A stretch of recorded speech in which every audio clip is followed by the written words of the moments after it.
Je vais laisser la parole tout de suite. On va entamer notre première table ronde autour de la typologie des tactiques et des médias, avec une première communication qui s'intitule Upgrade, Name, Shame and Make Fun, le grand écart des médias d'information entre promotion involontaire et dévoilement des opérations d'astroturfing, qui sera présentée par Lucie Desmoulins et Zineb Serghini, de l'université Gustave Eiffel Marne-la-Vallée.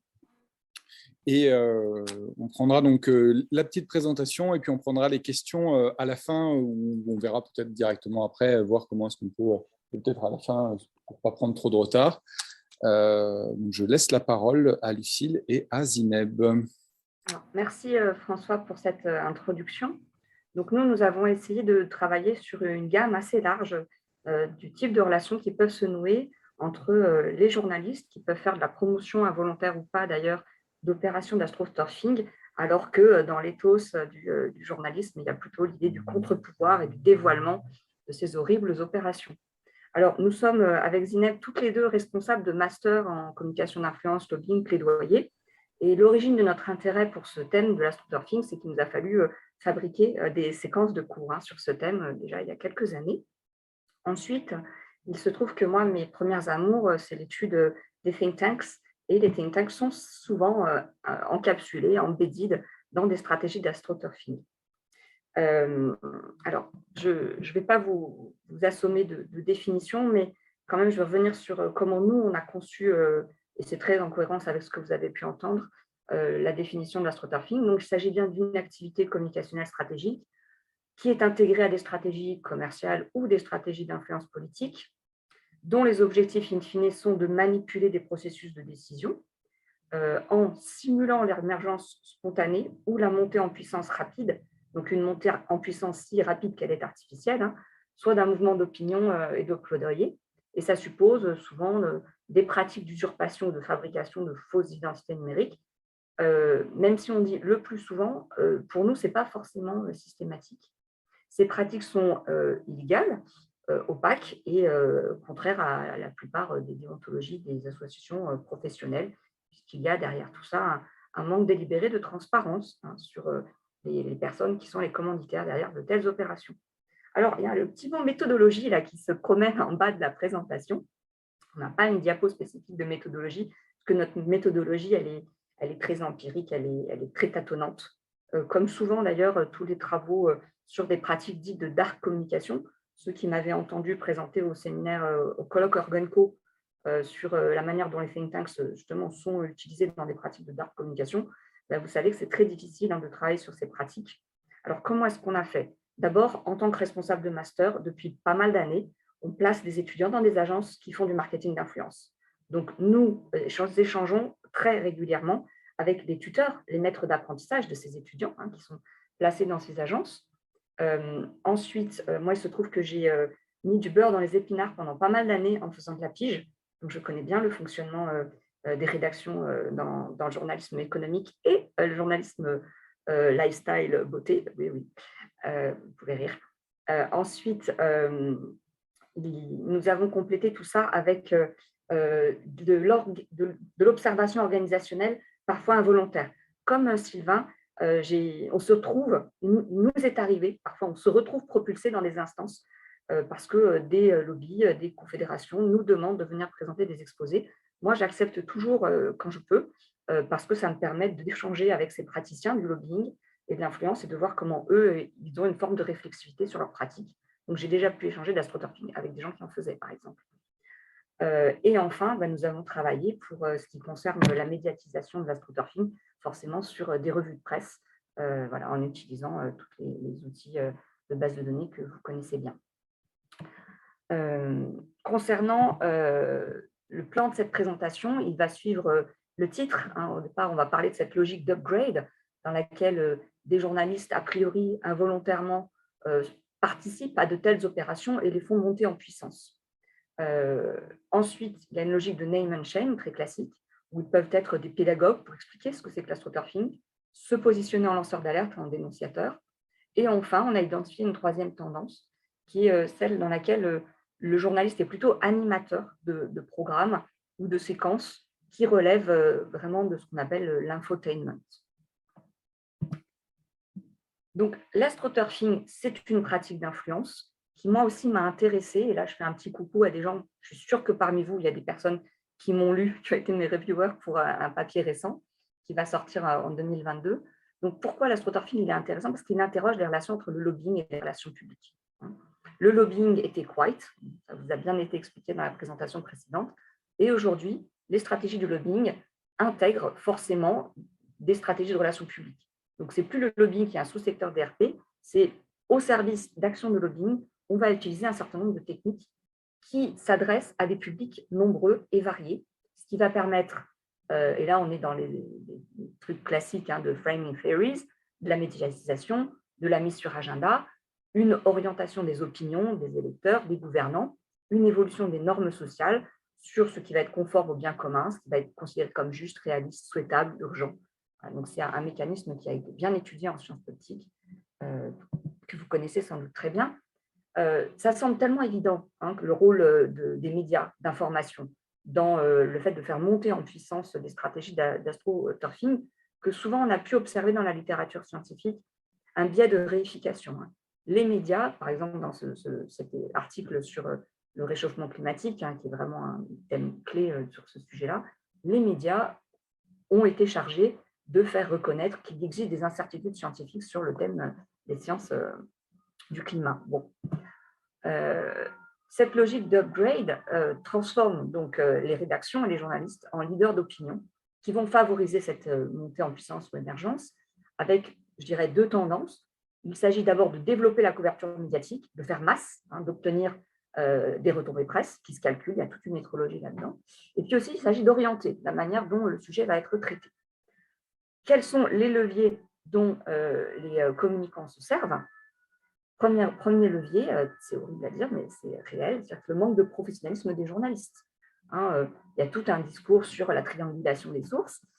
Dans les faits, trianguler des sources, tout le monde ne sait pas vraiment comment il faut le faire et il peut y avoir de la négligence. De la négligence soit par incompétence, ça existe, soit, et souvent, parce que les conditions de travail des journalistes, la manière dont le travail est organisé dans les rédactions, pousse aussi à aller très vite, par manque de moyens, par manque de temps, par pression par rapport au délai, par des effets de compétition, parce que beaucoup de journalistes sont très précaires, donc ils doivent aller très vite. Le troisième levier, c'est celui de l'exploitation de journalistes qui vont être vraiment favorables à un journalisme engagé. Donc, dans ce cas-là, ce journaliste-là, il va être ciblé précisément parce qu'on lui connaît des partis pris, des préférences, et le communicant sait qu'en allant vers lui, il va avoir plus de chances que son sujet, qui va sans doute être souvent un trend sur Twitter, il ne faut pas se leurrer. Le journaliste tape très fort sur les médias sociaux, ce que je trouve complètement insupportable, ils s'en servent énormément pour savoir ce qui est trend. Et donc, ils vont repérer le journaliste qui va être favorable à leur tendance. Et enfin, il y a cette dernière tendance qui est celle qui tourne autour du public-journalisme, où là, le journaliste est vraiment appointé, rémunéré.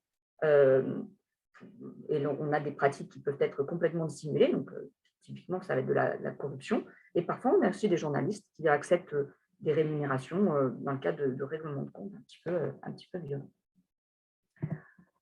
Ce lien entre médiatisation et phénomène d'astroturfing, il nous paraît assez sous-estimé,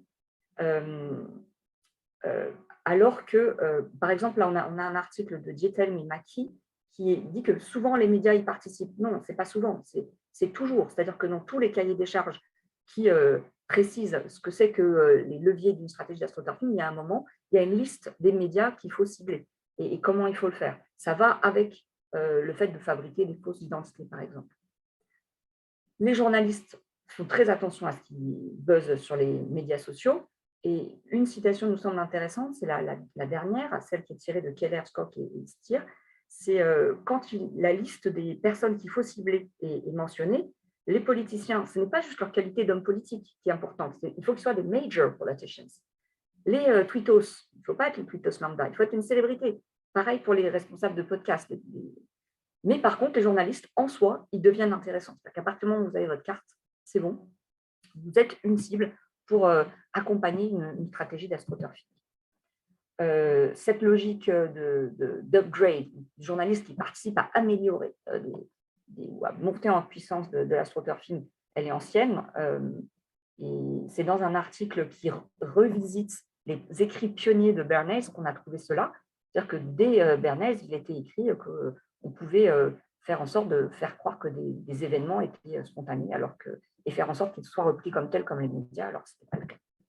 On en trouve aussi des traces dans ce qui a déjà été évoqué, c'est les lettres aux éditeurs. Vous savez, quand des modèles de lettres circulent, dans cet article de Bill Rader, il insiste beaucoup sur le fait que les journalistes ont beaucoup de mépris pour les communicants qui sont derrière ces lettres.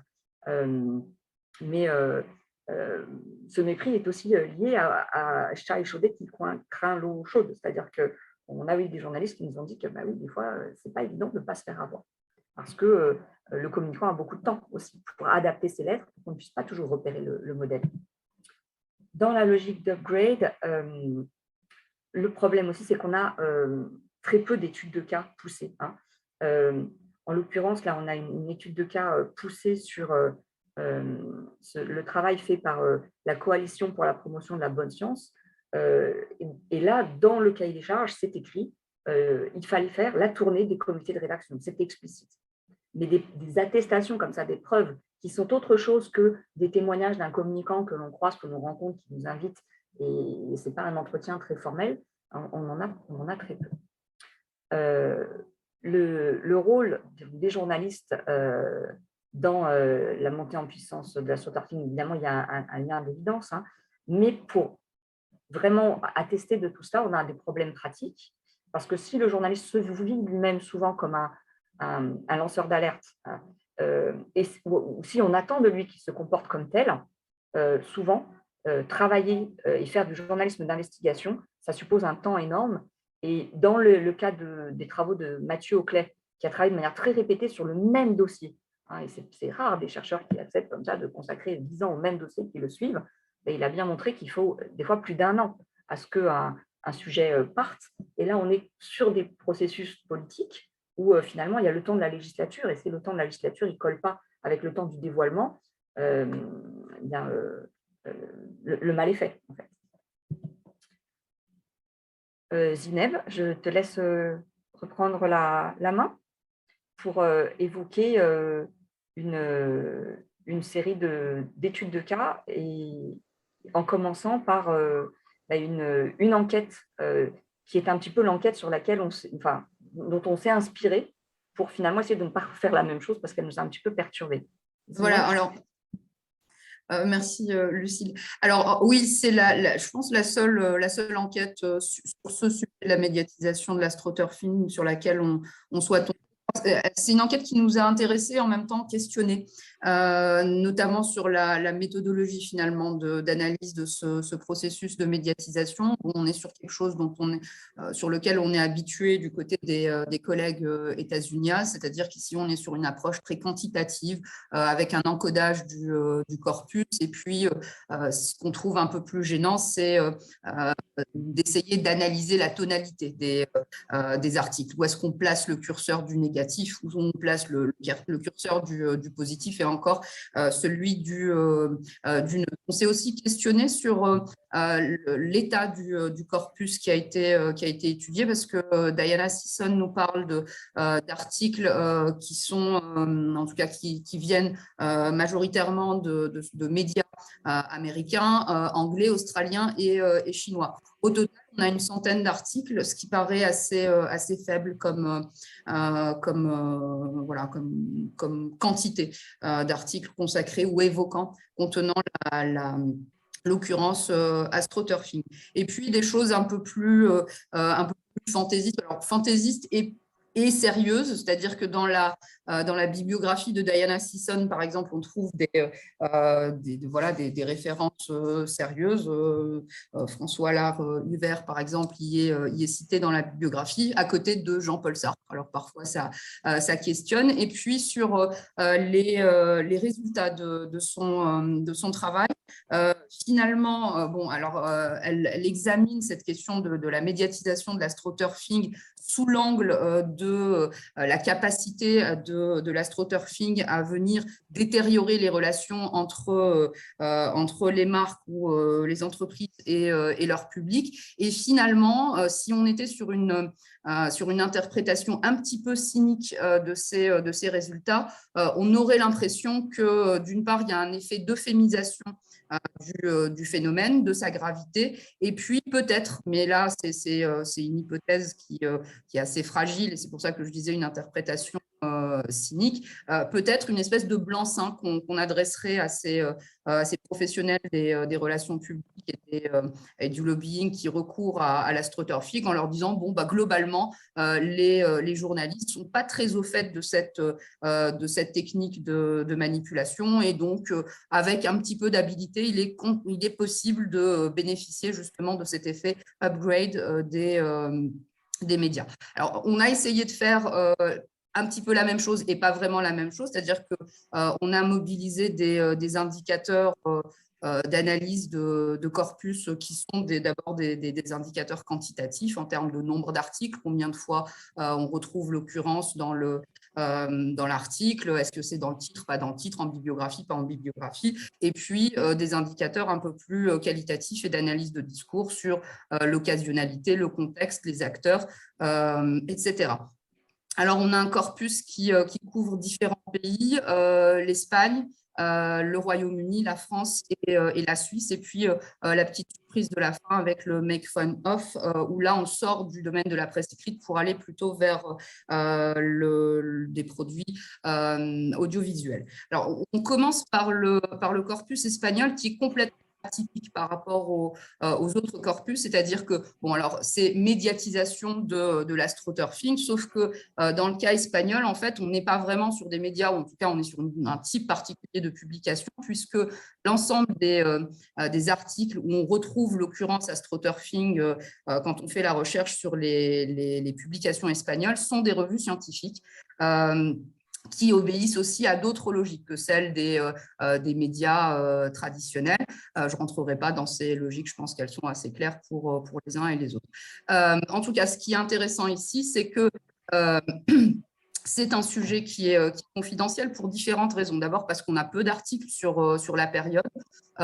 C'est a priori du fait de la nature des publications réservées à un public d'experts, que le nombre d'occurrences du terme astroturfing sur ces 10 articles est relativement faible, 12 occurrences en tout, et la moitié de ces occurrences, 6, figurent dans des bibliographies d'articles. Donc, autant dire que ces articles ne portent pas directement sur l'astroturfing, et l'astroturfing est vraiment très, très périphérique, c'est-à-dire qu'il est évoqué pour illustrer ce qu'on pourrait, enfin pas ce qu'on pourrait appeler, mais ce que deux auteurs de ces articles de notre corpus appellent la propagande computationnelle. Donc, a priori, le terme d'astroturfing reste assez méconnu, et pour le faire connaître, finalement, on va l'associer à des phénomènes plus connus tels que les fake news, la post-vérité, etc. Cette particularité du corpus, je vais juste ajouter une chose, Lucille, avant de passer à la suite. Cette particularité du corpus, elle nous a questionné sur la valeur informative, finalement, du terme d'astroturfing en termes de newsworthiness. Les journalistes n'utilisent pas le terme d'astroturfing parce que celui-ci n'est pas pertinent pour illustrer l'actualité dont il traite. Alors, on a un petit peu fouillé et on s'est rendu compte que non, l'Espagne avait fait l'objet de campagnes d'astroturfing, notamment celle de Monsanto. Et donc ici, ça appelle simplement à préciser notre recherche sur le corpus espagnol, puisque a priori, le terme d'astroturfing ne semble pas avoir passé finalement les barrières du cercle des universités. Du côté des Anglais, cette fois-ci, on est d'abord, premier élément, on est sur une apparition assez ancienne, entre guillemets, du terme astroturfing, puisqu'on le voit apparaître avant notre corpus. Nous, notre corpus, il est borné à 2010, et bien avant 2010, en 2009, on a déjà des références à ce terme d'astroturfing. On est bien sur du name and shame du côté de cette médiatisation britannique. On retrouve l'éthos du journaliste tel que se le représentent les journalistes anglo-saxons et notamment anglais, c'est-à-dire ici le journaliste qui est en charge de l'éducation du public, de sa sensibilisation et de la dénonciation finalement de vérités qui lui seraient cachées. Donc, on est bien, c'est ce que vous voyez sur le journaliste comme quatrième pouvoir ou comme contre-pouvoir. La deuxième tendance qu'on a repérée dans ce corpus anglais, c'est le fait que ici, on va aussi référer à l'utilisation de cette pratique d'astroturfing par des régimes autoritaires, la Russie notamment, qui vient perturber des élections ou des processus électoraux dans des pays ou des démocraties occidentales, ce qui a un effet finalement sur la perception de l'astroturfing, c'est-à-dire qu'ici, c'est un repoussoir. C'est un repoussoir qui représente une menace pour la démocratie et qui n'est utilisé finalement que par des méchants, c'est-à-dire ceux qui n'appartiennent pas au régime démocratique. Et puis une troisième tendance qui nous indique finalement que l'astroturfing fait partie du vocabulaire courant de la presse britannique, puisqu'on va le retrouver dans différentes occurrences, c'est-à-dire qu'ici, les journalistes ou les médias britanniques, quand ils se saisissent de cette question de l'astroturfing, en font quelque chose de familier qui rentre finalement dans les habitudes de traitement routinier de l'information. Donc ici, au contraire, une valeur informative du terme astroturfing qui est beaucoup plus forte que ce qu'on a pu voir en Espagne. Alors, si on passe maintenant au corpus suisse. Alors, le corpus suisse se caractérise par un faible nombre d'articles. Donc, a priori, on pourrait penser que là aussi, comme en Espagne, le terme est plutôt confidentiel. Mais ce qui est intéressant de voir, c'est quand on s'intéresse cette fois-ci à la chronologie de ces articles. Contrairement au cas espagnol, où on a une concentration du terme astroturf, surtout autour des années 2020 et notamment 2021, du côté des Suisses, on est sur quelque chose de beaucoup plus étalé, qui nous permet de dire que finalement, ici, cette répétition crée de la familiarité et une forme de vulgarisation de l'astroturf. On retrouve l'astroturfing dans différents domaines sociaux, les processus électoraux, mais des choses plus habituelles, c'est-à-dire les horribles lobbies du tabac ou encore tous les sites d'évaluation d'entreprises, de restauration ou d'hôtellerie. On mobilise aussi du côté des Suisses des arguments d'autorité qui sont fondés à la fois sur des paroles d'experts, des juristes notamment, mais aussi sur du travail d'investigation journalistique qui permet là aussi d'asseoir en quelque sorte l'autorité du journaliste qui alerte et qui attire l'attention finalement des publics sur ces nouvelles formes de manipulation qui le plus souvent sont associées à Internet. Du côté du corpus français, alors deux mots simplement sur Lucille, merci. Deux mots simplement sur le petit titre de la diapo concernant le corpus français. On a parlé de name and shame importé. Alors pour deux raisons. Cette importation, elle renvoie d'abord à la nature de ce qui est révélé par les journalistes français, c'est-à-dire que souvent, ce sont des révélations importées de la presse anglo-saxonne notamment, qui vont servir de matériaux aux journalistes. C'est le cas, par exemple, c'est intéressant aussi de voir cette reproduction d'écho médiatique, c'est-à-dire que France 2 produit un numéro d'envoyé spécial sur l'affaire Monsanto autour des négociations sur le renouvellement de l'autorisation de commercialisation du glyphosate. Et cet événement-là est relayé par la presse écrite et on a comme ça une espèce de feuilletage de l'investigation journalistique qui part des investigations anglo-saxonnes qui sont ensuite reprises par les médias français et on fait la promotion de ces investigations françaises dans d'autres médias.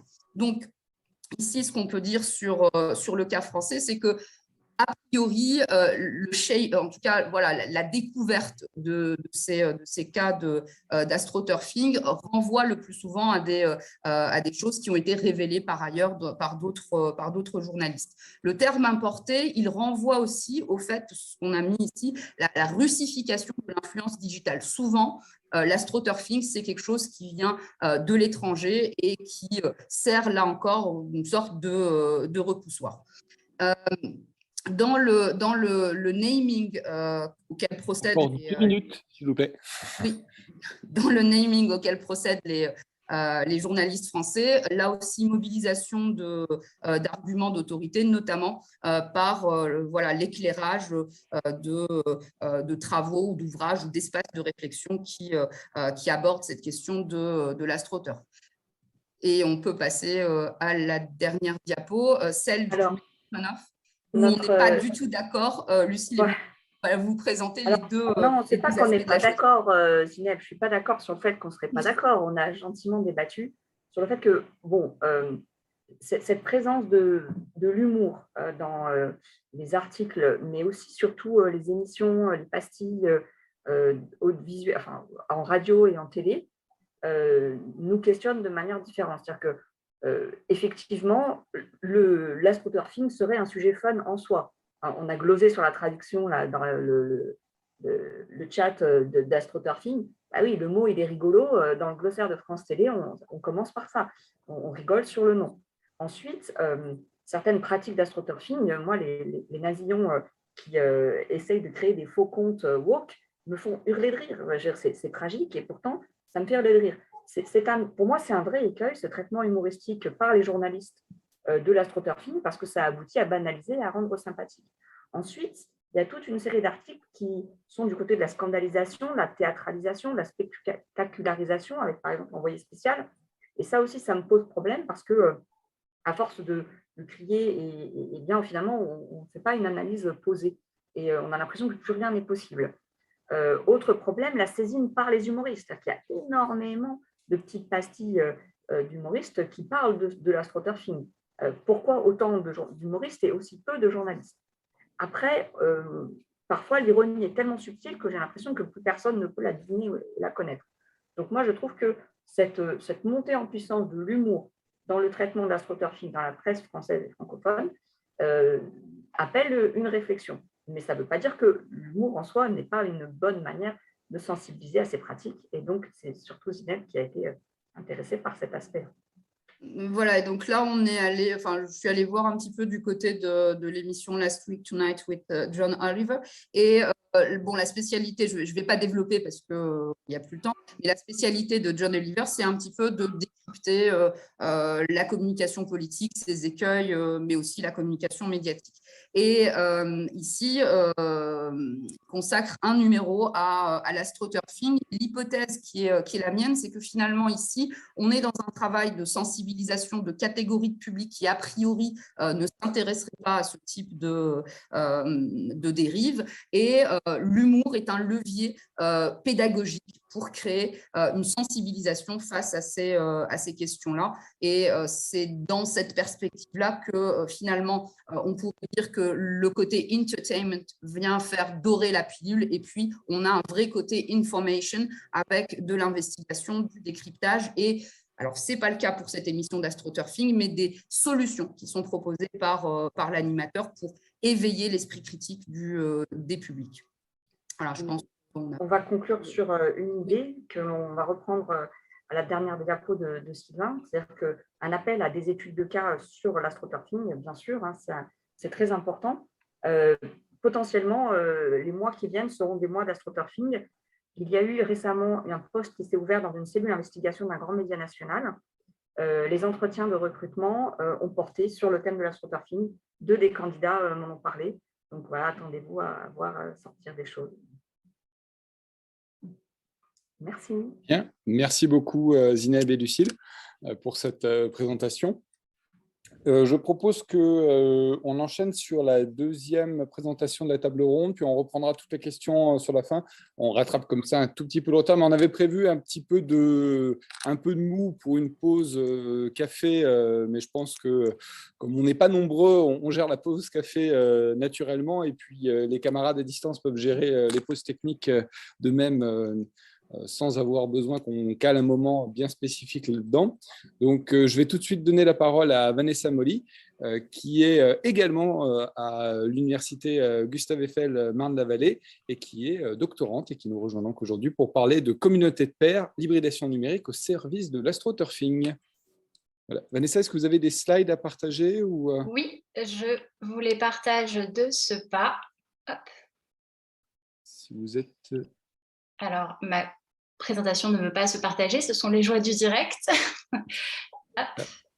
Je vais réessayer.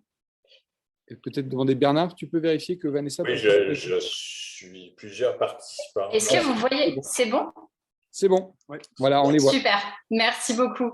Merci beaucoup de m'avoir confirmé ça. Enchantée, je suis Vanessa, donc je viens en effet du 10e IDF. Et aujourd'hui, dans le cadre de cet appel à communication, je voulais vous parler du cas de la communauté de pairs, l'hybridation numérique au service de l'astroturfing. Alors, nul n'entre s'il n'est géomètre. Je souhaitais vraiment commencer cette présentation par cette phrase parce que mon sujet va tourner autour de cette communauté de pairs nommée TechRox pour laquelle je travaille et sur laquelle aussi je travaille en tant que chercheuse dans le cadre de ma thèse. Et dans le cadre de cette communauté, en fait, personne n'entre dans cette communauté s'il n'est tech leader. Il faut être tech leader. Et cette communauté TechRox, elle s'affiche vraiment comme la première communauté tech leader. Alors, je sais que vous vous posez la question de qu'est-ce qu'un tech leader, on va le voir juste après. Ce qu'il faut surtout savoir, c'est que quand on a vu avec Lucille qui travaille avec moi sur cette thèse, cet appel à communication, ça a vraiment été l'occasion de questionner le concept d'astroturfing dans le cadre de ma thèse. Et ça m'a permis de réévaluer une série de questions. Et la première, ça a été: est-ce que tout ce qui est fait par cette communauté de pairs, donc de tech leaders, TechRox, pour exister en tant que communauté, relève de l'astroturfing? Et cette question, elle a été très compliquée pour moi, tout simplement parce que j'ai cette double casquette. D'un côté, je suis responsable data et business développement chez TechRox, donc en tant qu'employée. De l'autre côté, je suis doctorante en première année, donc au sein du 10e IDF, encadrée par Lucille Desmoulins que vous venez d'entendre et par le professeur Christian Bourret. Et cette question-là, elle m'a vraiment amenée à relever d'autres questions, notamment, est-ce que c'est vraiment la première communauté? Est-ce que c'est la plus grosse finalement? Qu'est-ce qu'un leader? Qu'est-ce qu'un tech leader? Qu'est-ce qu'une communauté? Comment la créer? Et puis, pourquoi la créer? Surtout, comment la faire reconnaître? Et puis, comment la faire reconnaître aux yeux des membres actifs, on va voir ce que c'est, des membres potentiels, des partenaires, d'autres collectifs comme des collectifs patronaux ou encore les pouvoirs publics finalement.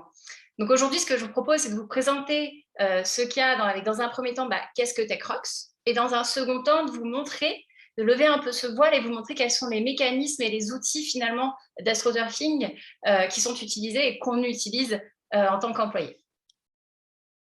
Alors, pour répondre à cette question que vous posez tous, donc qu'est-ce qu'un tech leader?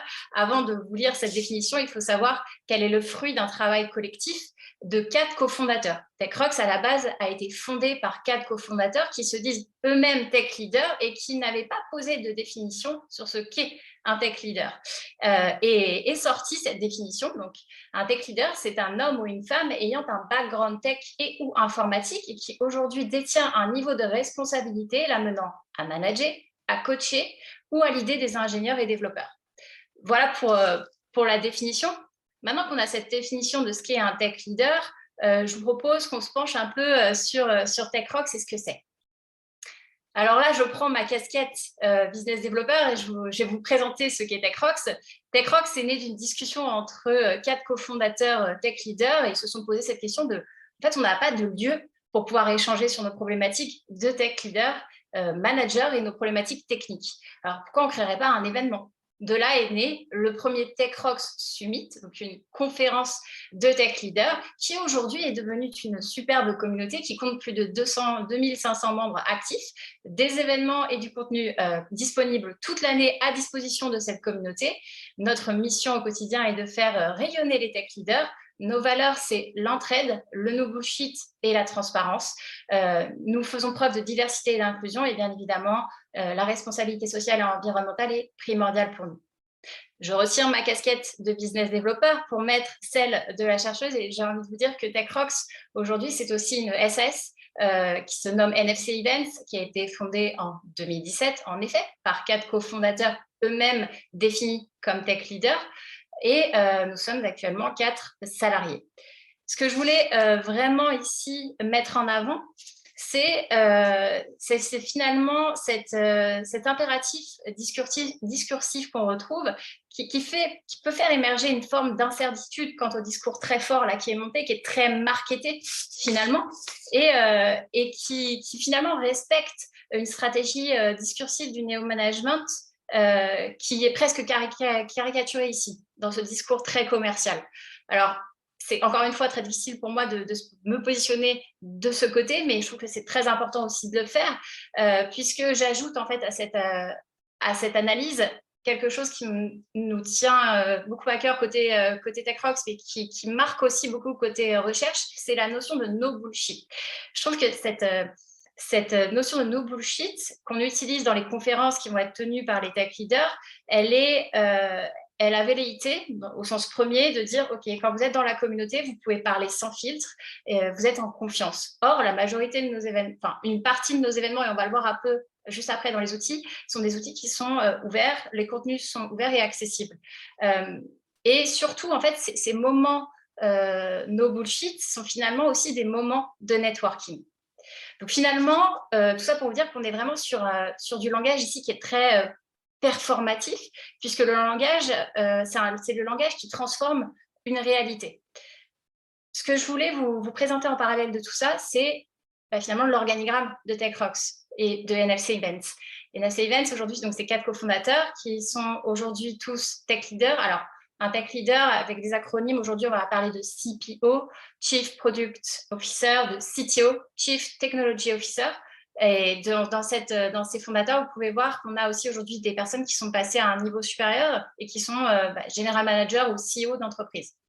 Juste en dessous, vous allez avoir les membres de l'équipe avec un directeur général, une directrice adjointe, un responsable data, business développement et un alternant business développement et communication. Cet organigramme montre clairement illustre finalement la dualité, des tensions entre individualité, incarnation de la part des cofondateurs de TechRox, et d'un côté le collectif de cette notion de communauté. Puisque on va voir dans une chronologie juste après comment en fait a évolué cette perception finalement de ce qu'est TechRox. Et finalement, la problématique qu'on rencontre, c'est qu'on est face à 4 cofondateurs sans que l'entreprise n'existe pas. L'intensité médiatique qu'on va voir, l'avènement de TechRox, les pénalise presque en fait dans la notion de communauté. Je vous propose justement qu'on passe sur la chronologie pour comprendre un petit peu mieux le mécanisme.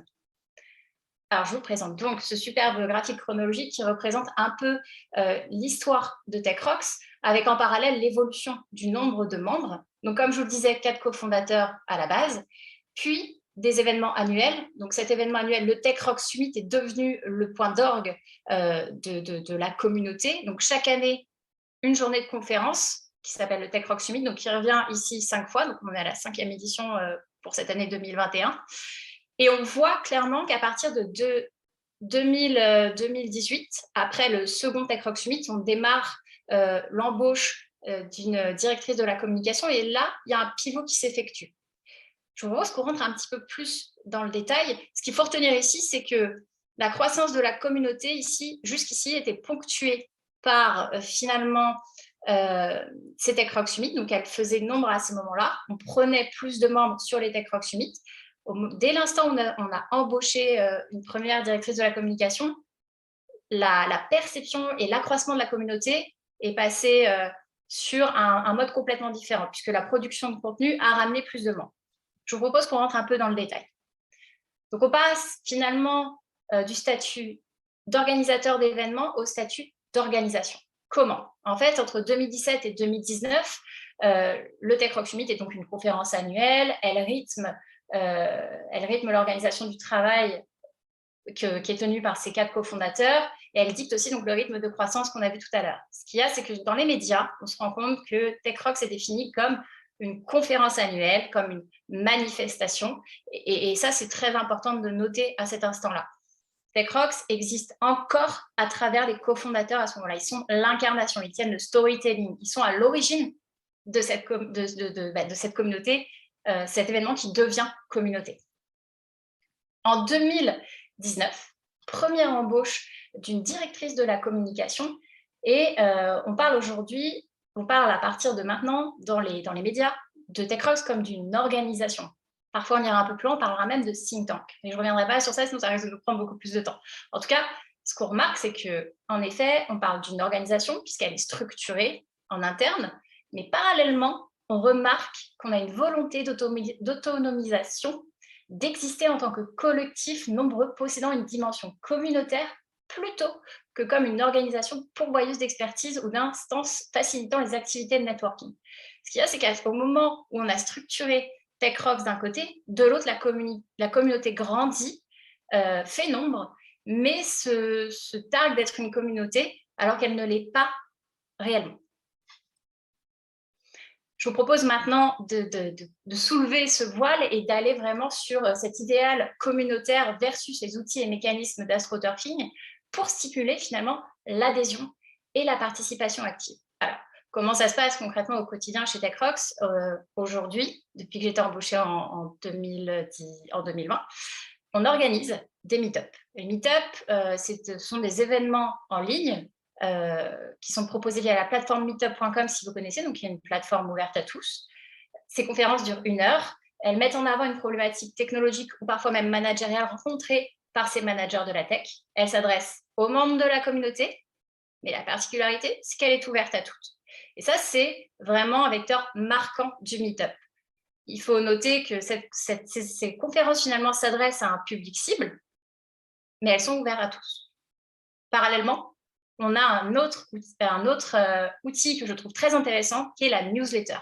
Alors, toutes les 2 semaines est envoyé un mail qu'on appelle la newsletter Tech Reader. Et cette newsletter, elle est construite collectivement par les membres de la communauté. Donc, chaque membre de la communauté va faire une curation, proposer un article sur la thématique tech ou managériale. Il va rédiger un résumé. Et sur ce résumé, il va poser son nom. Une fois que le résumé est fait, il est posé sur un document collaboratif. Et derrière, un membre de l'équipe Tech Rocks va récupérer le document, en faire une newsletter, la formater pour qu'elle rentre dans un outil CRM et va être envoyée. Et c'est vraiment extrêmement intéressant de voir que finalement, ces membres de la communauté travaillent gratuitement à la notoriété de la communauté et derrière, à engranger plus de membres au sein de la communauté. Mais il y a quelque chose d'autre que je voulais voir avec vous, c'est la partie mécanisme. La partie mécanisme, elle est extrêmement intéressante. Je l'ai dit en introduction, nul n'entre s'il n'est géomètre. Comment on entre au sein de la communauté? C'est assez simple. On a 2 manières d'entrer dans la communauté avec un tronc commun. Ce tronc commun, c'est le formulaire. Il faut remplir un formulaire pour entrer dans la communauté. S'ensuit 2 chemins. Soit on entre sur cette communauté qui est basée historiquement depuis 2017 sur Slack, qui est un outil numérique de chat qui est extrêmement utilisé par ces profils de pairs, et donc on y entre gratuitement. Soit on entre sur TalkSpirit, qui est une plateforme, un intranet, qui suppose derrière de payer une adhésion à l'année. Quoi qu'il arrive, et là, c'est extrêmement intéressant de le noter, c'est que pour rentrer dans cette communauté, il y a un formulaire, et derrière, on doit valider les profils, vérifier qu'ils correspondent bien à la définition qu'on a donnée tout en haut. Qui valide les profils? Ce sont les collaborateurs. Et si je dois enlever ma casquette de chercheur, je vous dirais que moi, en tant que responsable business, développement et data, je ne suis pas tech leader. Et pourtant, je suis amenée à valider. Et ça peut amener, ça peut amener à faire des erreurs. Donc ça, c'est le premier point. Le deuxième point, c'est que dans le cadre d'une adhésion payante, on peut être amené, parce qu'on est une organisation, on pourrait être amené parce qu'on est une organisation, à penser qu'il faut absolument rentrer une personne, même si elle ne correspond pas au profil, pour faire finalement rentrer de l'argent dans l'organisation. C'est une supposition. Et je trouve vraiment que ces mécanismes sont très propres à cette communauté de pairs, et elles relèvent vraiment de l'astroturfing dans ces moments-là. Je voulais quand même vous montrer, pour terminer, quelque chose qui s'est passé récemment et qui pousse et qui met en exergue finalement la limite de cette dualité communauté-organisation. En mars 2020, on a lancé donc cette adhésion annuelle basée sur Talkspirit, comme je vous l'ai dit, un outil numérique d'intranet. Et on a monté tout un projet autour, côté collaborateur, tout autour de ce lancement. Et c'est allé très loin. On a marketé finalement cette adhésion. On lui a donné un nom, TechRox K2. On lui a créé un logo. Pourquoi TechRox K2? Parce que c'est l'un des sommets le plus haut du monde, que ça donne cette sensation de monter une montagne. Donc, on lui a donné le nom TechRox K2. On a fait une newsletter dédiée, parler et annoncer son lancement. On en a fait une vidéo promotionnelle qui est disponible sur YouTube pour tous et dans laquelle, en fait, les collaborateurs interviennent. C'est très intéressant, ce sont les collaborateurs qui interviennent et ce ne sont pas les fondateurs de TechRox. Et donc, ils interviennent face caméra pour argumenter l'intérêt d'être dans la communauté et de prendre cette adhésion annuelle. Et derrière, donc, on a créé aussi une page sur le site internet qui est dédiée à cette plateforme donc, K2. Tout ça pour dire que l'objectif annoncé derrière, il était de faire migrer les membres de l'outil Slack à l'outil Talkspirit. Je vous laisse imaginer la réaction. Vous l'avez peut-être déjà lu, forcément, mais ce qui s'est passé, c'est qu'il y a eu un vrai rejet de l'offre. Et côté collaborateur, on ne s'y attendait pas forcément, mais ça s'est produit. La réaction, elle a été pour l'équipe de passer en gestion de crise, très clairement. Et le résultat aujourd'hui, au moment où je vous parle, c'est qu'on a 13% de la communauté Slack qui se retrouve sur Talkspirit, mais surtout, Slack et Talkspirit existent toujours. En conclusion de cette présentation qui est très factuelle, mais qui met en avant tout ce qui a été dit avant par les différents intervenants, c'est que cet événement, il marque la limite notable de TechRox entre communauté et organisation à but lucratif. Pour information, se pose aujourd'hui la question chez TechRox de passer en entreprise à mission. Qu'est-ce que ça va apporter? Jusqu'où ça peut nous amener? Qu'est-ce que ça va apporter à la communauté? Ce sont des questions qui sont relevées. Mais mon idée aujourd'hui était de mettre en lumière vraiment ce paradoxe de cet idéal communautaire souhaité en parallèle avec les outils et les mécanismes d'astroturfing qui ont pour velléité vraiment de stimuler l'adhésion, l'engagement et la participation de ses membres. Merci.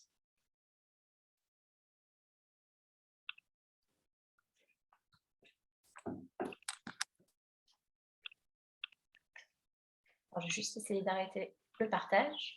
Merci pour cette présentation qui est pile dans les temps. On rattrape un petit peu notre petit retard, mais comme ça, on va pouvoir donner la parole tout de suite à Camille Alloy, oui. Donc, du l'Université du Québec à Montréal. Donc, vous voyez, on a la contre-soirée qui est organisée au Québec. Et Camille va nous parler de circonscrire l'astroturfing 1, 2, 3 par ses usages, des mobilisations citoyennes à la communication d'influence. Oui, vous voyez bien mes diapos, vous m'entendez bien, tout ça. Ok, bonjour, donc Camille Alloy, je suis professeur à l'Université du Québec à Montréal, je suis directeur du laboratoire sur l'influence et la communication et chercheur au laboratoire sur la communication et le numérique. Donc, je vais lancer mon chronomètre pour essayer d'être dans les temps. Ok, alors, aujourd'hui, il y a beaucoup de travaux qui se développent de plus en plus dans la littérature sur l'astroturfing, que ce soit tout d'abord des travaux anglophones et puis des travaux aussi francophones qui arrivent. Il y en avait peu, puis ça commence très petit à petit à venir, avec, comme ça a été souligné notamment par Lucille, la question d'avoir des cas concrets ou tout du moins des données plus que des cas pour travailler sur ces questions-là. Il n'y a pas de définition stabilisée. il y a des répertoires d'actions qui commencent à être circonscrits. Je pense notamment au très bon article de Briaklitz, que je vous invite à lire, qui a écrit un excellent article qui synthétise un peu tout ça et qui propose des formes de typologie qui sont intéressantes. Mais voilà, donc on a un ensemble de typologies de tactiques qui vont des groupes de façade à l'achat de followers, à la mise en ligne de pétitions ou de sondages ou autres. Alors, je ne vais pas vous présenter chacune de ces types d'actions. Elles ont été déjà décrites et on les envisage à peu près toutes et tous. Moi, ce qui m'intéresse aujourd'hui, c'est d'aborder l'astroturfing par une approche plutôt praxéologique, c'est-à-dire en essayant non pas de répondre aux questions classiques qu'on peut se poser, mais en essayant d'observer les pratiques. Parce que quand on parle d'astroturfing, on peut se demander, alors en ligne, est-ce que toute mobilisation numérique avec le même répertoire d'action que celle habituellement utilisée par les professionnels qui font de l'astroturfing et de l'astroturfing? Est-ce que parce que je vais faire un faux profil pour aller commenter le produit d'une marque que je n'aime pas, je fais de l'astroturfing, par exemple? Et d'ailleurs, est-ce que le faux en ligne est le seul critère à mettre en avant, ou est-ce que c'est la commandite qui est derrière? Est-ce que ce sont typiquement les objectifs que cela permet d'atteindre pour des organisations?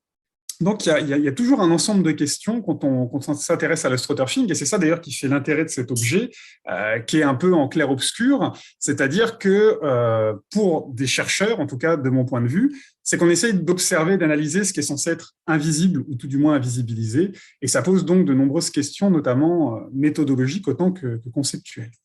Moi, ce que je vous propose aujourd'hui, c'est d'essayer d'observer ce qui relève de l'astroturfing numérique ou non, par la description de mobilisations en ligne et des mobilisations qui font appel au même répertoire d'action. Autrement dit, de se dire, là, on est face à des actions qui ressemblent à de l'astroturfing. Ça peut être, bon, je vais vous présenter un cas concret avec des pétitions, etc., etc. Mais pour autant, est-ce que c'est vraiment de l'astroturfing? Parce que c'était un peu ma question tout à l'heure sur la démocratisation du terme. Aujourd'hui, c'est très utilisé pour discréditer certaines actions qui sont parfois militantes. Et donc, est-ce qu'on est vraiment dans ce cas-là? Pour cela, je vais vous présenter les résultats d'un projet qui s'appelait « Controverses et résistance au développement de l'éolien ». Créole, qu'on a réalisé avec deux collègues de l'Université de Poitiers. À l'époque, quand j'étais à Poitiers, Thomas Stenger et Thomas Stenger. Et ce projet a été financé par un acteur de l'énergie électrique français qui, en substance, se demandait si les formes de mobilisation contre le déploiement de l'éolien, des éoliennes, etc., n'était pas de l'astroturfing de la part d'industriels, et si toutes les personnes que l'on se voyait mobiliser n'étaient pas manipulées, influencées, donc une espèce de paranoïa autour de ça. Et ce que je vous présente aujourd'hui, c'est le corpus que moi j'ai traité. Donc, c'est un corpus de 500 vidéos YouTube qui traitent des phénomènes éoliens, enfin de l'économie de l'éolien en France, alors avec une extraction automatisée via le YouTube Data Tools de Bernard Trieder, avec donc j'ai extrait les liens, les commentaires, les formes de recommandation, j'y reviendrai.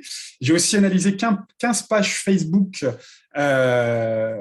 pro et anti éolien, alors une analyse ethnographique, sémiopragmatique, et puis aussi du scrapping des éléments qu'il y a à l'intérieur, et pareil avec des forums spécialisés. Moi, j'ai réalisé vraiment toute l'analyse que je vous présentais là, et puis j'ai un collègue qui allait faire des entretiens qualitatifs avec des anti-éoliens, et un autre collègue, Bruno Vettel, qui lui a fait plus une analyse des contenus, en fait, par exemple des commentaires, enfin une analyse sémantique via des outils spécifiques.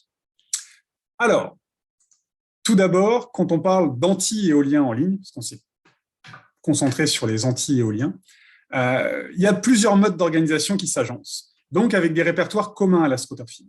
Moi, j'ai qualifié ces 3 modes d'organisation, tout d'abord de mobilisation par l'enquête, c'est-à-dire qu'on est face à des usagères et des usagers des plateformes numériques qui sont concernés par le sujet directement. Souvent, ce sont des militants ou des militantes ou des personnes qui ne veulent pas voir une éolienne au bout de leur jardin, par exemple, et donc qui vont traiter l'actualité en continu et faire usage de certains dispositifs pour organiser les informations qu'ils et elles collectent. Et donc là, on se mobilise en allant enquêter, en allant générer de la donnée autour de ces sujets-là. Il y a aussi les mobilisations de ce que Romain Badoir appelle les mobilisations de clavier, c'est-à-dire des usagères et des usagers, encore une fois, des plateformes numériques qui réagissent à l'actualité en fonction des discours ou des contenus qui leur sont proposés, des contextes, des réseaux dans lesquels ils s'insèrent. Donc là, on est plus dans de l'interaction opportune, on va dire, sur ces sujets-là. Et puis, il y a enfin la communication d'influence, où là, on rentre vraiment dans l'emploi de techniques de désinformation par des entités qui sont réellement organisées et difficilement identifiables. Donc là, on se rapproche plus de la notion vraiment pleine et entière de l'astroturfing. Et puis, à la fin, j'essaierai de discuter, si j'ai le temps, du lien entre ces acteurs qui font de la communication d'influence, les publics numériques qui vont se mobiliser, qui vont faire de la mobilisation de clavier, et puis les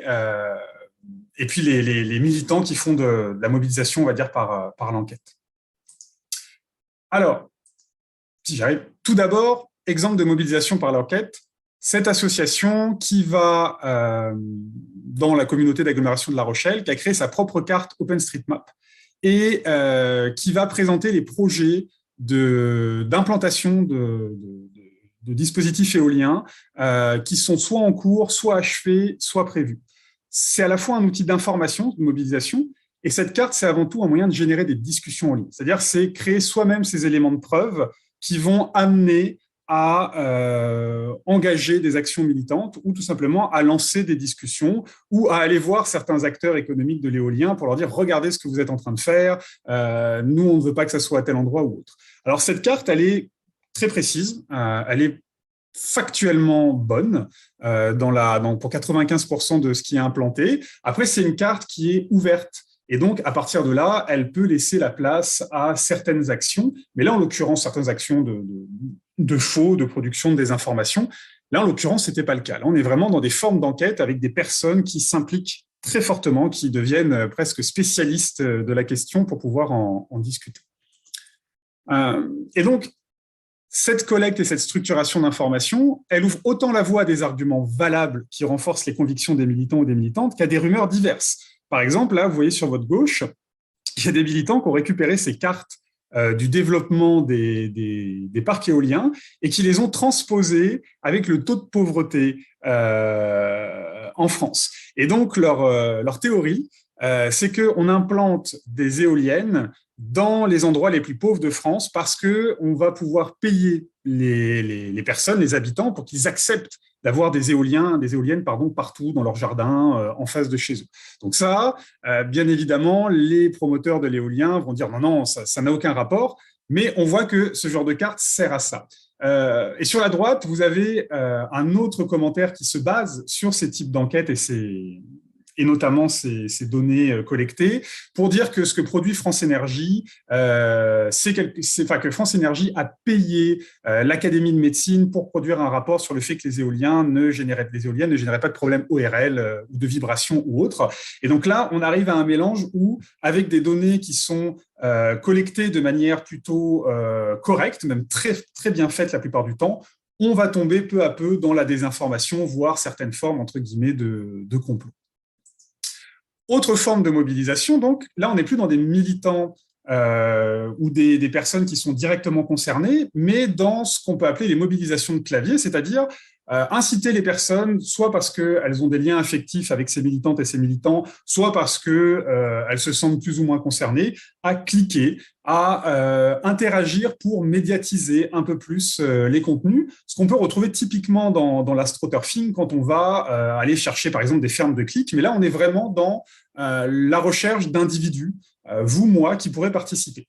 Un des outils les plus utilisés, ce sont les pétitions. Je pense qu'une plateforme d'ailleurs, comme celle qui est présentée là, hein, qui est très connue de pétitions, change.org, est un terrain qui serait vraiment à défricher parce qu'on sous-estime le volume de pétitions et le type de pétitions qu'il y a sur change.org et en fait la non-modération totale que fait cet organisme qui ensuite va revendre hein, les adresses courriels, etc. à des clients, enfin des boîtes qui font du marketing. Mais en tout cas, ces pétitions-là, quand on a regardé entre le 18 mars 2016 et le 2 décembre 2018, il y avait au moins 116 pétitions sérieuses, construites, argumentées avec des signatures contre l'implantation de parcs éoliens.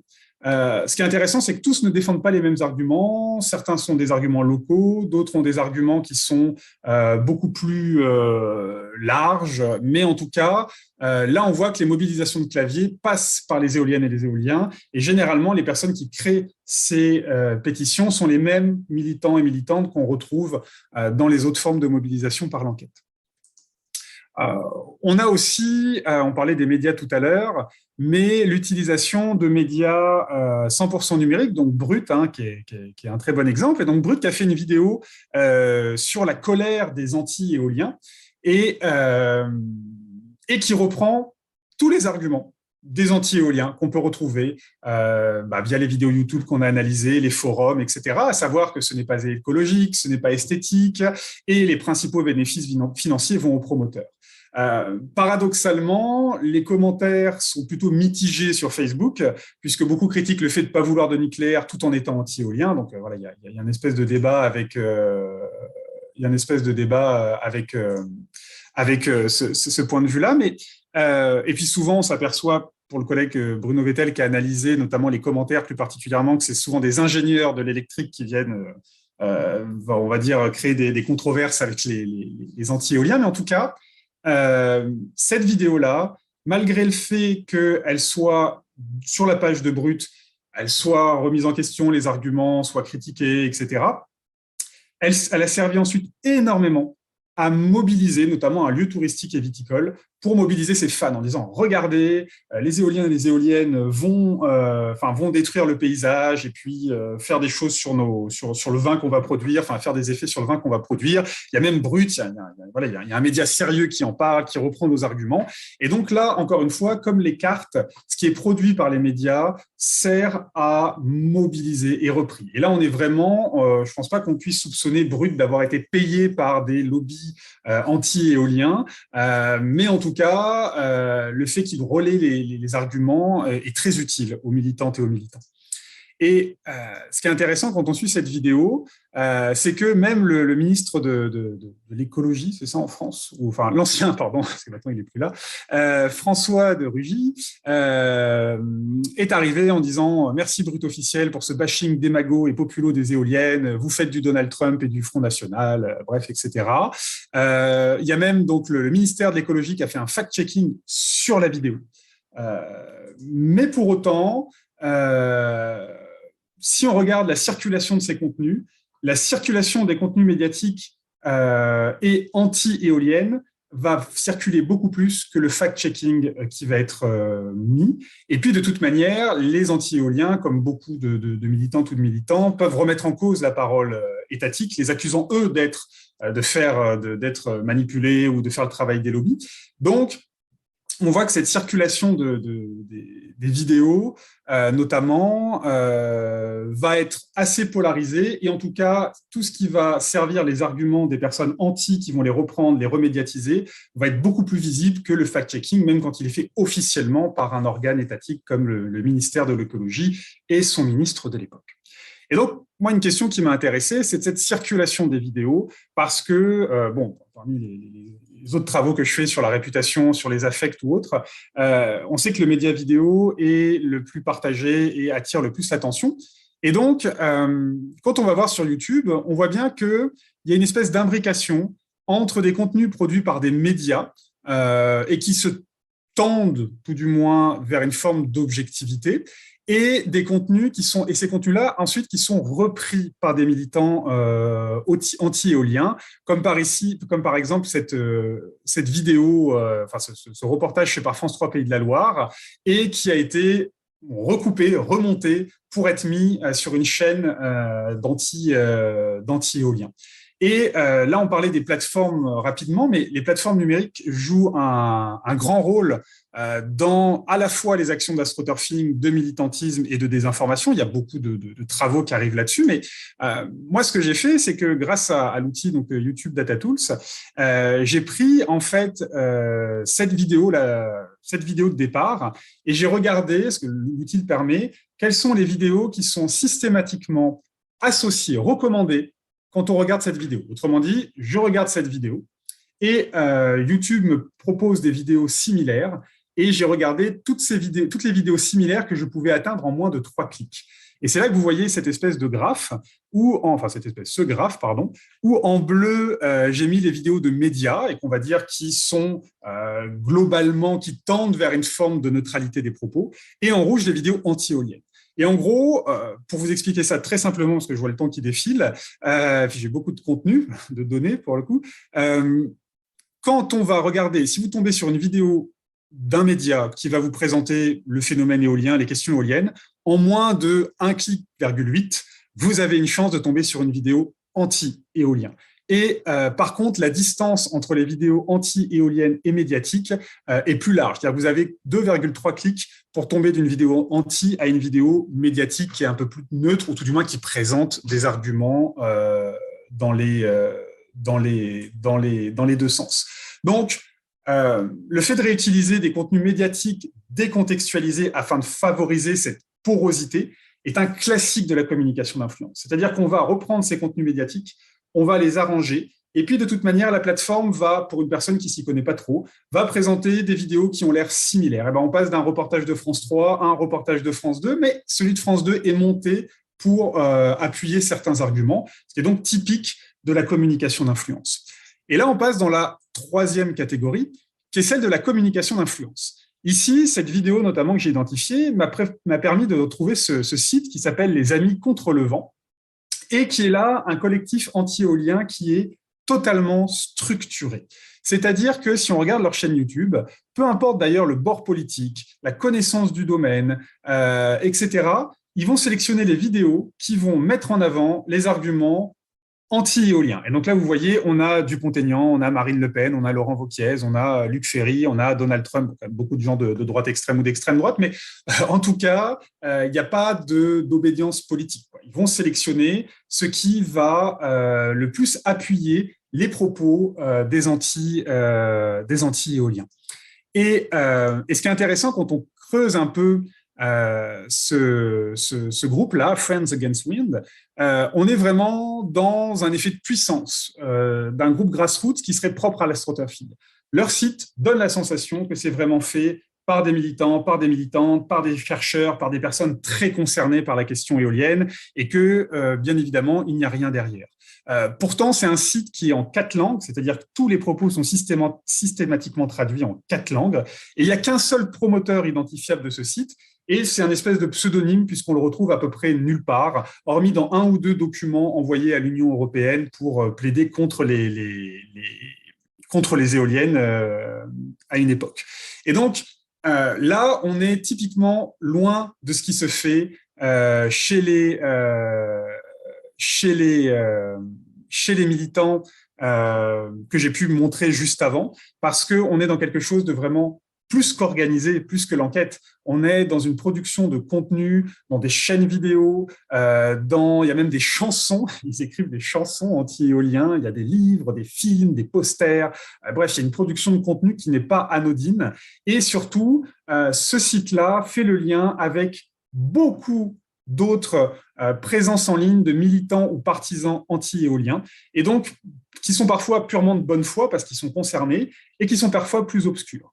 Et donc, hop là, on arrive à, par exemple, voilà, on peut percevoir, donc vous avez l'ensemble des autres à travers le monde, groupes anti-éoliens, et puis moi, je le définis vraiment comme un centre de ressources. Donc, il va recenser des associations, produire des rapports, des analyses, des tribunes, comme je vous le disais. Et donc, si demain, vous décidez de militer contre une éolienne qu'on veut mettre au bout de votre jardin, grâce à ce site web-là, vous aurez un ensemble de contenus, d'arguments préfaits que vous pourrez transmettre directement que vous pourrez transmettre directement à vos militantes et vos militants, ou vous pourrez vous en servir pour aller voir vos députés, vos maires, etc. Et donc là, on est vraiment dans de la com d'influence qui construit un centre de ressources, qui ne met pas d'action en elle-même, mais qui propose toutes ces ressources-là. Et donc, je passe rapidement, mais vous avez d'autres entités qui sont liées. Ouais, vous avez d'autres entités qui sont liées. Par exemple, vous avez cette plateforme canadienne qui propose des articles scientifiques mis en ligne sur des revues prédatrices. Et comment j'ai découvert cette plateforme-là? C'est pas en passant d'ailleurs au tout début par les Amis contre le vent là. C'est plutôt en tombant sur un tweet, en cherchant le hashtag éolienne, avec marqué au Danemark, la présence croissante d'éoliennes est corrélée à celle de la consommation de somnifères.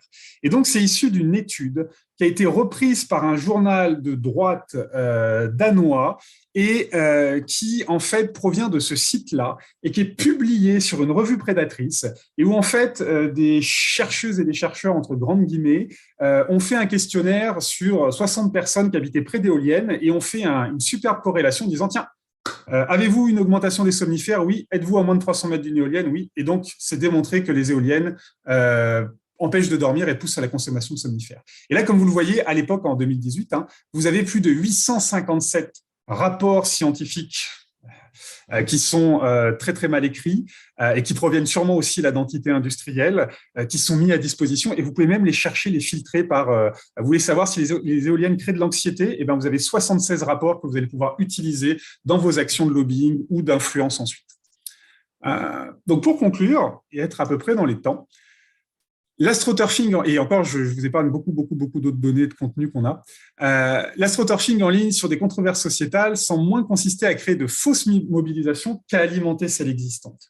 C'est-à-dire que, vu que les frontières entre ce qui relève de pratiques permises par les plateformes, par exemple YouTube ou autres, ou Facebook est un outil de propagande, on peut toujours dire c'est du marketing, c'est de la désinformation. Facebook est un outil de propagande, que vous soyez un État, que vous soyez une entreprise qui vend du saucisson ou un particulier, vous avez les mêmes fonctionnalités qui produisent les mêmes effets.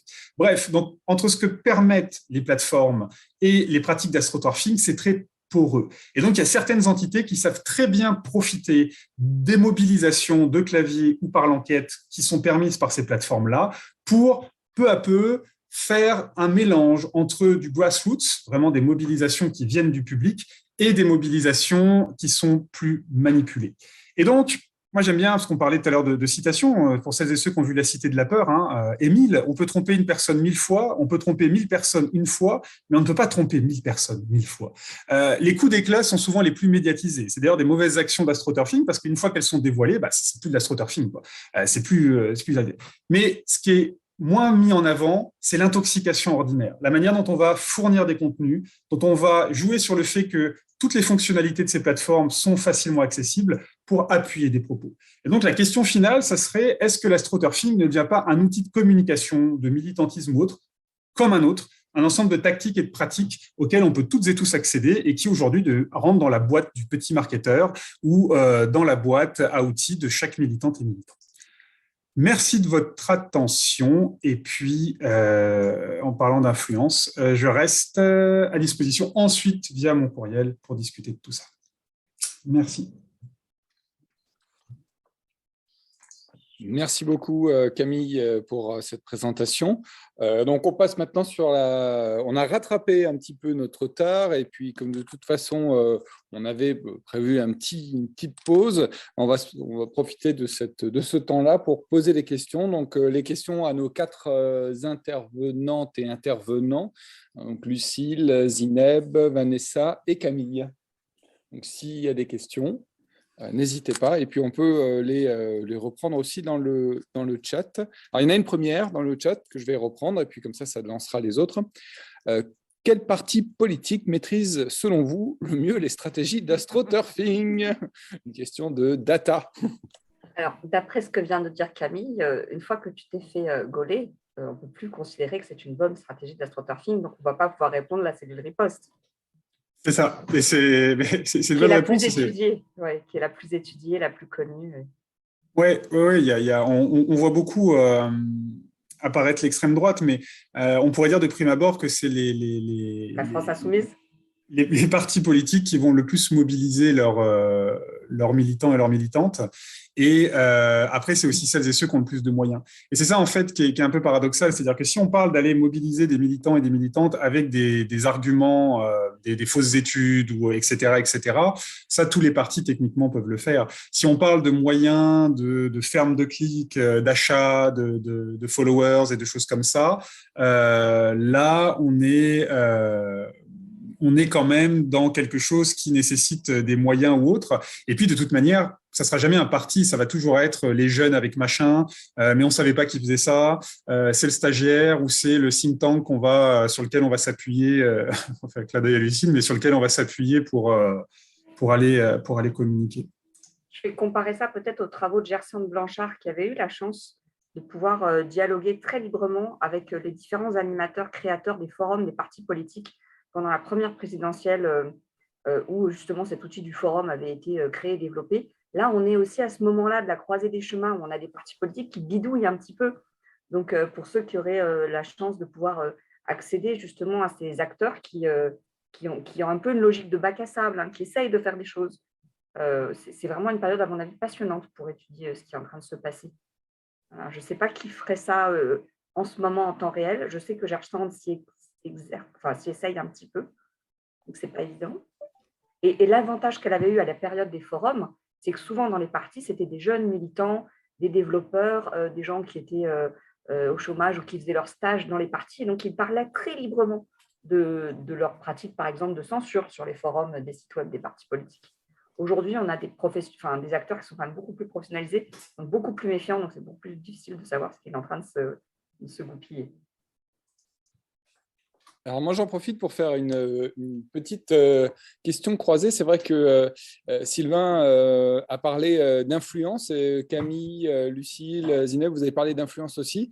C'est vrai qu'il y a un peu on revient souvent sur cette définition de ce que c'est que l'influence. Et en ce moment, on en parlait tout à l'heure avec Thierry Libar, il ne passe pas un semestre sans qu'on ait au moins 3 ou 4 mémoires sur les influenceurs de la part de nos étudiants, avec des définitions toujours plus ou moins complexes et avec des phénomènes qui vont de la communication marketing à justement ce qui pourrait se rapprocher de l'astroturfing. Donc, comment est-ce que vous repensez par rapport à cette notion d'influence, comment est-ce qu'elle recircule aujourd'hui et comment est-ce que justement l'astroturfing, ça nous permet de re-questionner cette notion d'influence? En tant que, je parle de prendre la parole en tant que directeur du laboratoire sur l'influence et la communication, puisqu'on on travaille là-dessus dans notre laboratoire. Et voilà. Et donc, notamment avec Stéphanie Yates, qui était là tout à l'heure et puis qui a dû quitter parce qu'elle donne cours. Mais en fait, ce qui est intéressant, c'est que sur la notion d'influence, on est toujours dans quelque chose aussi, une notion un peu écran, flou, qui a été très mobilisée par la psychologie, par le marketing, et que nous, en tout cas en communication, on a tendance à aller chercher par ces angles-là. Moi, je pense que l'astroturfing permet au contraire d'avoir une approche pragmatique de l'affluence et praxéologique, encore une fois, c'est-à-dire qu'il ne va pas chercher sur est-ce que le fait de voir des militantes ou des militants ou des faux ou des vrais militants ou militantes qui vont manifester devant chez moi pour je ne sais quoi, est-ce que ça va changer ma perception de tel sujet? Non, au final, la question, là, on peut observer comment s'organisent ces groupes-là, qui les finance, qu'est-ce qu'ils prennent comme message, et ça permet justement d'aller vers l'idée que l'influence, c'est plus avant tout un ensemble de pratiques qu'un résultat ou un effet. Et encore une fois, surtout, ça permet de montrer que quand on parlait d'influence, on avait toujours tendance à penser donc aux aspects cognitifs et puis des choses qu'on ne voit pas, qui se passent dans la tête des gens, etc. Alors qu'en fait, là, on s'aperçoit que c'est plutôt un ensemble de tactiques, de techniques pour invisibiliser certaines pratiques. Et c'est ça qui est intéressant fondamentalement avec l'astroturfing. Encore une fois, c'est l'invisibilisation. Et quand on met ça sur du numérique, on est dans des infrastructures qui invisibilisent déjà beaucoup de choses. Donc, on a des vraies problématiques méthodologiques qui sont intéressantes à développer. Je pense que c'est en ça que ça renouvelle cette question. Alors, moi, dans le papier, pardon, je proposais une réponse aussi. Là, dans le papier qui va sortir dans le numéro de communication et organisation donc qui a été notamment coordonnée, je crois, par Camille, Stéphanie Yates et Benoît Cordelier, voilà, comme ça, j'aurais oublié personne. Dans ce texte, moi, je me suis un petit peu affranchie de cette réflexion, de ce positionnement, comment tu définis l'influence. Pour moi, il s'agit déjà d'une expression endogène, c'est-à-dire au sens où il y a toute une série de métiers qui eux-mêmes se définissent comme des métiers de l'influence. Et là-dedans, il y a les gens qui font du lobbying et du plaidoyer. Donc, c'est vrai que ça me simplifie un petit peu les choses. À partir du moment où je travaille sur un secteur d'activité des gens qui se reconnaissent comme faisant de l'influence ou parfois de la contre-influence, d'ailleurs, j'aime bien ce terme-là, ça me questionne aussi. Et quand je leur demande quel est leur point commun, je me rends compte qu'il y a une vraie rencontre avec, à force de professionnalisation, des associations de la société civile qui font du plaidoyer, des groupes militants qui font du plaidoyer et qui utilisent et qui admettent complètement les mêmes méthodes que les grands lobbies. Donc, voilà, moi, l'approche par les méthodes d'influence et par la définition indigène d'un secteur d'activité me convient bien. Maintenant, on est tous pareils, hein, on fait tous des cours, on fait 2 jours sur l'influence. Hein, J'ai une question à Camille, Monsieur le Président, si vous me permettez. As-tu pu trouver à qui le crime profitait? As-tu des pistes sur qui pouvait être derrière les campagnes anti-éoliennes? Alors, en fait, oui, sur les campagnes anti-éoliennes, il y a des militants et des militantes qu'on a identifiés. Donc, j'ai un collègue qui allait les rencontrer, qui a discuté avec eux. Oui, derrière les militants. Derrière le militant. Derrière les militants, il n'y a personne. C'est ça, en fait. Il n'y a personne à qui le crime profite, il n'y a personne, il n'y a pas des concurrents. Non, parce qu'en fait, les personnes qui sont les plus militantes, c'est des personnes qui, et ça on a montré, qui sont les plus proches en fait. Il y a vraiment, on va mettre une éolienne dans ton jardin, et j'exagère pas, ou à 100 mètres de ton jardin, ou alors tu tiens un vignoble, tu es vignoble et une partie maintenant de ton activité, c'est de faire venir des touristes dans ton vignoble, et puis on va mettre au bout de ton coteau, on va te mettre 10 éoliennes, et ça c'est des personnes qui sont directement concernées par ça et qui vont militer. Après, derrière certains contenus qui sont produits et qui sont réemployés parfois, parce qu'il y a ceux qui mènent leurs propres enquêtes, ça je l'ai montré, puis il y a ceux qui vont aller chercher des contenus, comme j'ai présenté là, le site canadien qui permet d'accéder à plein de recherches scientifiques. Bah ça, derrière, c'est ça qui est intéressant, c'est qu'en fait, on ne sait pas réellement qui y a derrière. Les sites ne sont pas hébergés dans les pays où ils sont situés. Les contributions sont anonymes. Ou alors, c'est des contributions de militantes et militants, on va dire, de bonne foi qui sont reprises. Et puis là, ça devient complexe. On aurait pu, mais bon, après, on n'a pas creusé jusque-là, mais on aurait pu, par exemple, aller interroger les chercheuses et les chercheurs qui produisent ces études qui sont réutilisées. En demandant, mais en fait, qui vous finance pour ça, etc., etc. Mais je pense que c'est ça la force, en tout cas, de ce qu'on a vu, et c'est que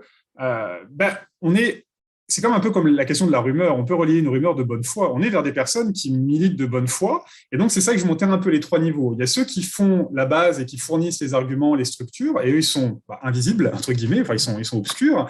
Il y a ceux qui sont les plus présents actifs parce qu'ils sont concernés directement. Et puis l'enjeu, c'est d'arriver à mobiliser l'entre-deux, c'est-à-dire toi, moi, qui pourrais relayer telle ou telle information. Comme le trafic de drogue, tu peux arrêter les petits vendeurs, mais les commanditaires, on les fait. C'est ça, et puis il y a les consommateurs au milieu. Il faut arriver à les mobiliser. Alors, je reporte deux questions du chat. Une question de Michel Guéraud. Pourquoi le terme de Web-Infox? Et une deuxième question de Valérie Lehmann. L'intention, plus que les datas créées réelles ou non, n'était pas le point d'inflexion, je pense. Voilà. Je me permets de rebondir sur l'intention, parce que c'était un grand débat dans notre laboratoire quand on a voulu rédiger est-ce qu'on parle d'intention? Puis moi, j'aime beaucoup la phénoménologie, donc l'intention, ça m'interpelle.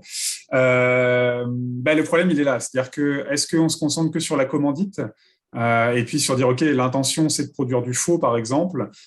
Et ça, c'est des cas un peu, c'est des cas typiques, en fait, sur lesquels on va tomber. Ou est-ce qu'on est dans justement, la force de l'astroturfing, c'est d'arriver à mélanger les intentions. Comme en tout cas, moi, c'est mon terrain qui m'amène ça, entre voilà, l'intention de celles et ceux qui ne veulent pas voir d'éoliennes ou d'éoliens et qui ont des peurs, on va dire, qui ne sont pas forcément rationnelles, mais légitimes, parce qu'ils sont à proximité. L'intention des personnes qui vont relayer ça, parce que c'est peut-être votre belle-sœur, que vous avez envie de la soutenir, et donc vous allez relayer, parce que en fait, voilà, vous dites, tiens, ça m'a convaincu, donc je vais relayer, etc. Et puis l'intention d'acteurs derrière, qui notamment, oui, je n'ai pas précisé, Friend Against Wind, vient d'Allemagne, ça on l'a identifié. Et donc en Allemagne, il y a un enjeu entre le gaz, le charbon, les éoliens, etc., qui est assez fort. Donc il y a peut-être des tensions, pareil ici au Canada, sur les côtés d'acceptabilité sociale. Il y a 3-4 grands pays qui sont assez, où il y a des controverses très fortes sur l'éolien et qui sont représentés dans cet organisme-là. Et donc, ouais, là l'intention, elle est plus évidente, qui est de fournir tous les arguments possibles pour brider les projets éoliens. Voilà, mais je pense que c'est ça la force, en tout cas de bonne stratégie d'astroturfing, c'est qu'on arrive à douter de tout. Et à partir du moment où on doute de tout et de tout le monde, on n'est plus perméable à pas mal d'arguments. Et c'est plutôt, en tout cas, moi je me base vraiment sur mon terrain, c'est vraiment des choses qui sont assez clairement mises en avant. Et puis c'était un peu notre commanditaire, il nous a financé pour ça en fait, pour dire qu'en fait, est-ce que c'est vraiment de la manipulation ou pas derrière? Mais non, on allait rencontrer les personnes qui, non, vraiment, ils nous montrent qu'eux, ils veulent pas avoir d'éoliennes au bout de leur jardin. Et puis même si on leur donne 20 000 € pour ça, ils veulent pas. Voilà. Les débats sur l'intention, on les a déjà eus. Et moi, je me rappelle avoir lu des articles assez passionnants. C'était autour de Prague, où ICA Prague, il y avait quasiment la moitié des séminaires qui portaient sur les fake news. Et donc, on avait réfléchi sur cette question des intentions. Il y avait beaucoup de gens qui théorisaient cette problématique des fake news en insistant sur le fait qu'il y avait des choses qui pouvaient relever des fake news, mais par exemple, qui étaient des vrais projets artistiques. Et nous, quand on a travaillé sur l'astroturfing, l'un des arguments qui est mis en avant, c'était « mais c'est pour rire, on l'a fait pour rire ». Donc, voilà, cette problématique de l'intention, elle n'est pas évidente parce que finalement, comment qualifier le projet artistique par rapport à la stratégie de communication avec derrière des intérêts économiques. Alors, il y a encore quelques réflexions dans le chat. Je vais vous laisser y répondre directement et la discussion continuer. On a toujours un petit peu la discussion parallèle dans le chat sur deux questions là, qui ont été posées et qui pourra continuer à être un peu animées. Donc, n'hésitez pas à rebondir dessus.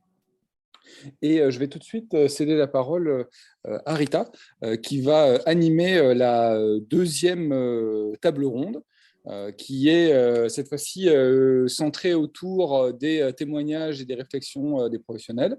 Donc, Rita, je te laisse la parole pour animer cette table ronde. Merci François. Tout d'abord, je voulais remercier les participants de la première partie. C'était riche et passionnant. Et on va continuer sur notre lancée, donc avec une deuxième partie qui soit faite de cas pratiques et de témoignages, avec des acteurs qui alimentent et créent le débat. Donc on va commencer par le président de l'organisateur, Khaled Kedji, qui va nous parler